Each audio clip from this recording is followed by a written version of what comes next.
വയോജനങ്ങളോടുള്ള ക്രൂരത സമൂഹത്തിൽ വല്ലാതെ വർദ്ധിക്കുകയാണ്. കണ്ണൂർ പയ്യന്നൂരിൽ വയോധികയ്ക്ക് ചെറുമകന്റെ ക്രൂരമർദ്ദനമേറ്റു. പയ്യന്നൂർ കണ്ടംകാളി സ്വദേശി 88-കാരിയായ കാർത്തിയായനിക്ക് നേരെയാണ് അതിക്രമമുണ്ടായത്. സംഭവത്തിൽ കൊച്ചുമകൻ റിജുവിനെതിരെ പയ്യന്നൂർ പോലീസ് കേസ് രജിസ്റ്റർ ചെയ്തു. മദ്യലഹരിയിലായിരുന്നു അതിക്രമമെന്ന് പോലീസ് വ്യക്തമാക്കി.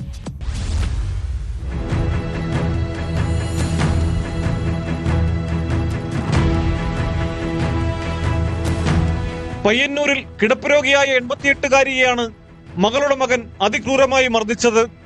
കണ്ടംകാളി സ്വദേശി കാർത്തിയായനിക്ക് ഈ മാസം 11-നാണ് വീട്ടിൽ വെച്ച് മർദ്ദനമേറ്റത്. ഹോം നഴ്സ് അമ്മണി രാമേന്ദ്രന്റെ പരാതിയിലാണ് പയ്യന്നൂർ പോലീസ് പ്രതി റിജുവിനെതിരെ കേസെടുത്തത്.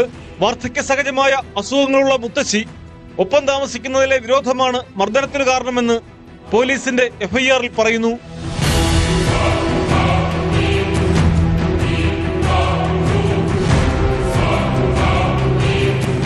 മദ്യലഹരിയിലെത്തിയ റിജു മുത്തശ്ശിയെ അതിക്രൂരമായി മർദ്ദിക്കുകയായിരുന്നു.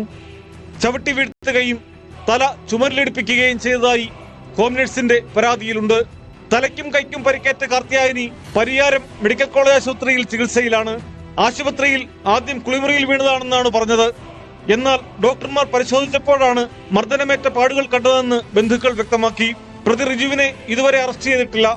ഇയാൾ ഒളിവിലാണെന്നാണ് വിവരം.